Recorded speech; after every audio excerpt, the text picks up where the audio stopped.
Welcome to the Beards Only Challenge, where today we're going to see how far we can make it on Chimps mode, using monkeys with only beards. So in total, I've whittled it down to these monkeys that look like they have beards, so Super Brittle, and a Corral Cannon. Basically, if the bottom of their faces look a little bit scrunchy, like that pattern you see with the Super Brittle, then I would consider that as a beard. Corral Cannon's a little bit sketchy, but considering the tier 2s and the tier 1s look like the exact same, then I'd allow it. And then we have Monkey Pirate, Power Lord, and Navark if it was allowed. Not that we could get anyways with Chimps, but yeah, Top Path Wizard has probably the best beard of them all. And then for Alchemist, we have Top and Middle Path, Stronger Stim Perm Brew, and Total Transformation, Transforming Tonic. And then the 2/5/5 Druid, as you can see, Scrunchy on the bottoms. Now, it's kind of hard to tell for the tier 5s whether these had beards or not, but if you look at their upgrade icons instead of the profile pictures, then yes, it does have a beard. And then for Hero, we have a very obvious choice in Oben. A very big beard right there. And of course, who could forget that there's also a cosmetic icon? We can give the Bloons beards too. So I have that, balloon skin enabled. Usually, if you noticed in all my previous videos, I pretty much never enable balloon skins because they just make it more annoying to look at. Honestly, I don't like any of them. I think mob skins are fine, but balloons is where I draw the line.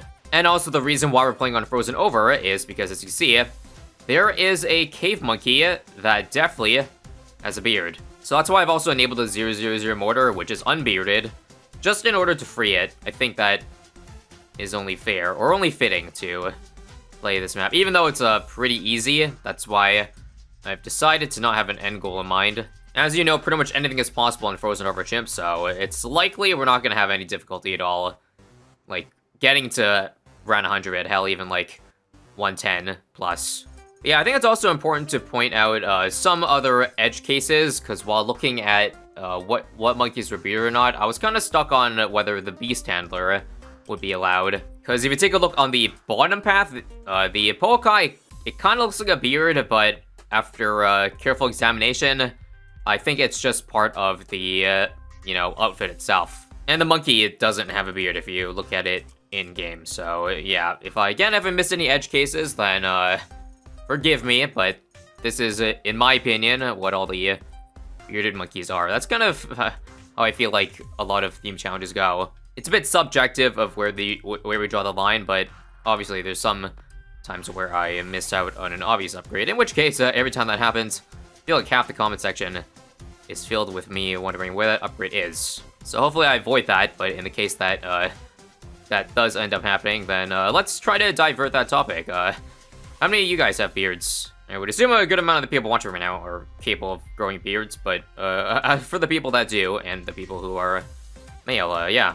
How many of y'all rock that chin here? This is the rare moment I'll share a little bit of something by myself, but yes, in case you're wondering about myself, then no, I do not rock a beard. In fact, I'm probably incapable of being able to grow out like a beard without it being looking super awkward and patchy. You might fill in the blanks of other details, but that's all I will leave you at for now. Let's talk about strategy, I guess. So, looking at all the upgrades I've enabled, Power Lord seems like an obvious option, but the problem is that there's no deep camo, and I don't want to go 052 because it does less damage than 252 by like a lot. Actually, there is decamo, there's embrittlement, but that's like kind of sketchy. So instead, it may not be good late game, but I feel like I already dropped the wizard down, so I might just go for an Archmage for the decamo, the shimmer. Remind me if that's a bad idea or not, because yeah, I am limited to the amount of money I can get in even, a very, very late free play run, because I do have a couple of pretty expensive options. Like, it could also be actually, I might need to go for Avatar Wrath. Like, for bad damage, Avatar Wrath plus the, what do you call it, Permabrew sounds pretty decent. But I guess that also doesn't have camo at all, so I would need to be relying on, again, Super Brittle and or Embrittlement spam, which, I mean, it's good utility, but I think I'll just play it safe with the camo. And so we don't die to DTs. Also, it's been 40 rounds and I can't believe I didn't free the cave monkey yet. Let's finally try to slowly free from the ice. And also, I don't really have any camo purple pump power, do I? Okay. I might need to get my, at least Embrittlement drop down really soon. Or I guess Kraken, because that's allowed too. There's Cave Monkey unlocked, by the way. Fortunately, we got a pretty crappy placement, but that's okay. Now, I forgot if I already mentioned this when I talked about the Avatar Wrath, but Total Transformation plus Druid, we have that combo. We can like, do a nasty Poplust plus Total Transformation combo. In case you guys don't know, that does insane damage because the Poplust attack speed ends up applying to the mini Transformation Monkeys, so that makes it such a better synergy compared to just 5 random tier 3 towers. Unfortunately, I think that's going to be a little bit lower on my priority list because it doesn't have full uptime, so I feel like not having it for a good amount of time will suck if that's the majority of my defense. So we'll focus on that, I guess, after we end up getting the Avatar Wrath combo. Let's just go for the Archmage first. In fact, if we're looking at really late game here, do we even think Power Lord would be a good investment? Because I feel like I should probably prioritize Avatar Wrath first, or if not that, Perma Brew. It'd be nice to get that out of the way. And plus 2, I can go for the 015 Druid Avatar Wrath if I go for the Perma Brew, which ends up doing, you know, more damage. That is going to be one expensive save up, though, for P-Brew. I don't even think I can do that on Frozen Over with only Archmage's defense, but I guess we'll see how long this can make it for now. Keep it at 4-0-0, just because... Again, I did mention anything goes in Frozen Over, but I don't know about this. I guess since I do have Embrittlement, like, we can probably get away with like, getting Pre-Brew later, because that will already de-lead DT, so that, you know, Avatar or Wrath can work with them, so... I guess I might as well just... I should probably just do that first. Hopefully this spot has good coverage in general. I think so. Let's just do it. We can just straight up buy it because of how much we saved. Before people get triggered that I didn't fully crosspath the thing, just a friendly reminder that this thing does absolutely nothing past round 80, so it's a strategical decision. Although, yes, I know it might be mildly infuriating to some of you. Anyways, yeah, 95 were pretty good here because, again, the Embrittlement here is putting in work. Let's see if this defense can possibly beat round 98. We probably should, considering, again, the Avatar Wrath will basically be at max speed. And I also should do this. Have a wall trees back here for cleanup. And let's see how we're doing. Let's change Avatar Wrath back to first. And wow, I leaked to a yellow balloon. It might just be that this tree spot doesn't get the cerams. Unlucky. Well, we'll just do it again, but do it better. What if I just leave everything on first? Is that better? Avatar Wrath is getting weaker now, but yeah, we're good. Nice-oo. DTs, we're also good, yeah. We're gonna be able to beat Frozen Over with a nice 55k saved. Again, not impressive because anybody can do this, really. It's now just whether or not, what build order I want to go for. Is it actually worth it to go P-Brew right now? I personally don't think it is. I probably should just get some Poplust to hold me over, but I just really want it because it's just better. It feels better knowing that my future towers are going to be permanent brewed as opposed to getting towers that won't be brewed first and then getting P-Brew, if that makes any sense. So it's may not be the smartest decision, but it definitely feels the best. I don't know if we're going to beat 103 though, so I don't even think I can I don't think I can even save up for it. So how much does this set me back? Down to 37k, yikes, but we did get max Poplust now. Maybe I should have put them all together so that even the other Poplust here can get max stacks, but it's negligible, so let's keep going. And yep, that's a huge difference, just having Avatar Wrath have 75% more pierce and attack speed. I think it's multiplicative though, so it's way more than 75. I'm not gonna do the math, but 1.15 to exponent 5, something like that. Actually, my bad. This is one of the few times where the Poplust is additive, or rather, you know, damage buffs, stacking buffs are additive, so just a correction, and here we go, 106. Oh, it's the lack of, yeah, Embrittlement not being able to get anything. Do we need 2 Brittles here? Yeah, it's gonna be pretty annoying, but we need more coverage, so let's play again with 2 Embrittlements and see how it changes. Set Avatar Wrath strong, and take a look now. It definitely looks better. I still need to refresh the trees, though. Wall trees clutch. Unfortunately, I'm still leaking. Alright, let me just keep trying. I did cross-path this, just to help out. I guess I could pull 1 DDT in, if it decides to get far. I'll do this one, for no reason whatsoever. And let's refresh trees now. Beautiful. Great timing. Sweet, and now we can get Permanent. Yeah, I'm gonna go for it. We gotta. It's gonna help so much. So now I can actually go for some big boy stuff. So, again, multiple options. Could go Total Transformation. Could upgrade this to P-Lord, could go for Super Brittle, or could go for Spirit of the Forest, but I don't think Spirit of the Forest is that good when it comes to late game scaling. So personally, I'm gonna go for Total Transformation. Provided I can save about 50k. If I can't do that much, then it'll be a Super Brittle next instead. Definitely looking like the Perimeter was a great investment because, yeah, it hasn't even been close so far after these rounds here. Even multiple ZMGs. Extra Pierce is really helping. And damage. Yep, we're gonna breeze through 118 rounds here. How about 109? 119, rather. Easy. Yeah, we're setting up for the epic late game, so it makes sense that all of this is getting destroyed. Yep, 57k now. I think it's time we go for it. So, I also think cross pathing now makes a difference, at least for the main Total Transformation.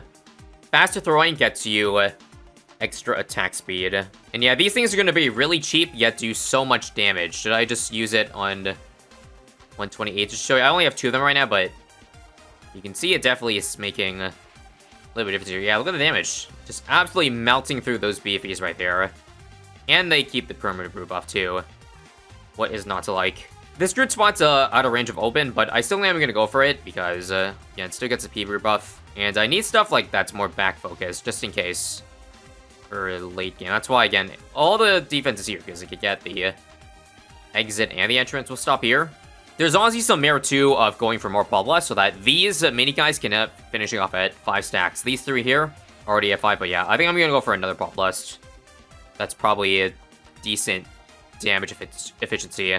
And then this one here's at 4, so let's get one down here under 3 stacks, and yeah, we have maxed it out. So of the last 3 options, definitely Super Brittle, because these things only do like, you know, 3 damage if you include Permanent Brew. So absolutely worth it. Power of the Bearded Monkeys, ladies and gentlemen. I was also just thinking that it would have been even more fitting if I did this during November, you know, to celebrate No Shave, but yeah, I got a little bit antsy and wanted to do this now. 137, holy, I didn't even notice that that round was going to be hard. Here is 138. We're barely holding on. I think we'll just use this to be safe, and nice. Pulling back the DT wave. So how long is the uptime on the Total Transformation? It's about a little bit over half. So again, we have to use it wisely. Jeez. One Saram almost got through. And here comes the F-Bat. How quickly can we melt it? Well, let's use the ability right now. We should have enough damage here, right? Yeah. Or no. Yes? I think we will, but it's actually gonna pop pretty late. It's got way further than I thought it would get. Also, oh my god, do I actually need Super Brittle? I'm gonna be so mad if I lose because I bought these 2 Pop Lusts. And also went for the Monkey Power, because I did this in the early game thinking that it wouldn't make a difference, or that I get P-Lord, but I end up not getting P-Lord. Okay, let's try this again. There we go, we got it, but how do I hook in these? There's not enough damage here. I'll hook in 1 BFB. No, I got it. Holy crap, that was scary. One mistake could have set us back, you know, 140 rounds, but luckily, okay, I'll just use it to finish off here. Be safe, nice. And hopefully we don't lose to anything silly now before we end up getting Super Brittle. In fact, Super Brittle even help against this massive density. Probably a little bit, but yeah, that's rounds are looking pretty scary now, not gonna lie. Okay, $100 to go. Got it. We got the Super Brittle unlocked. So now bats should be popping even earlier than they already are, yeah. It's looking nice, alright. So next up, again, only 2 options, either a P-Lord or Spirit of the Forest. I just say P-Lord. It could be handy to just relieve some density by one-shotting either, you know, FZMGs or catching some scary DTs that could leak, so yeah. Ideally, if I can make it far enough, afford everything, that would be perfect. I can't recall off the top of my head, but I'm pretty sure this is one of the latest rounds I've ever pushed a theme challenge to on CHIMPS mode, at least. So that should give you an idea how impressive it is. And it looks like I ended the round off last round with TT off cooldown, so I might have jinxed it. Again, it's so important. I don't know what I can do other than hook it and then refresh the trees, but I'm still lacking a couple seconds. Luckily, that's the end of the wave, though, so let's see. Let's do this now. There we go. Just had to time the trees properly. And we should once again be through to round 150. I feel like we're not going to make it too much past 150, though, because I'm pretty sure ramping kicks in crazily at about that round. And as I mentioned earlier, I don't want to end the round off, because you saw how it did before. Yeah, see, DDT's here. If I used it, then I'd be screwed if it was fortified. And I think if we just pop a couple balloons here, then we got it. We got our second to last tier 5 tower. I don't know if we'll even be alive to make it to afford Spear of the Forest, but I think we won't buy Spear of the Forest because Jungle's Bounty isn't going to be that good, like, as a save up to it. So in case, like, I die before that, or I struggle before that, I could use the money in something else, which I'm not sure what that would be. Honestly, considering I have P-Brew, I bet Poplar Spam would just do it, because we have Super Brittle again giving a massive plus amount of damage. Also, TTs are very scary. Let's use TT to pull everything back. But yeah, we just need more projectiles when we have Super Brittle and Permanent Brew to increase the pierce of those weak projectiles. So, yeah, that would definitely be the play. Populus until I run out of P-Brew space. It's a good thing they give this upgrade extra range now, because there's a lot of extra space to put potential towers in. Okay, how are we doing for 154? Oh, I don't have the TT up. I guess I have to delay it. I think at this point, I might also just drop the druids that I need to get. So, do I even go Poplust, or should I just stop at 013 to make them cheaper? I'll just do a couple 013s. So yeah, we just have to delay the ability until FTTs come. Like now, there we go. And then we have to somehow catch up damage-wise on 3 bats this round. No idea how I'll pull this off, but we'll see. Because yeah, it's gonna go off cooldown, and I'm not gonna have any time to beat this. Could be the end. So one last go here. If it doesn't work, then it's pretty much the end of the road for these towers. Actually, it's frozen over, but anyways. Ability, and let's see, FTTs, we survive. I should be putting some of these on strong, maybe, just to target the F-bet only, but I still gotta beat these ZMGs here, so back on first. Yeah, it's off cooldown. There's no chance I can clean this up, unless... Nope. Well, that was a good run, but 154 is about as far as Beards get, which, again, probably will shock many of you. Because this is no baby game mode we're playing, this is a man's game mode, a chimps mode, and yeah, it only makes sense for the bearded monkeys to be the strongest. Alright, total pop count, 19 million on the Avatar Wrath, 10 million on Archmage. Wow, I'm surprised that did as much as it did. Let me divert your attention to the 013s though, 3 million. 3 million, yeah, all the Transfer Monkeys did insane, collectively, between the Avatar Wrath and the Archmage. So yeah, good keyword work all around. Subscribe for more, and see you later.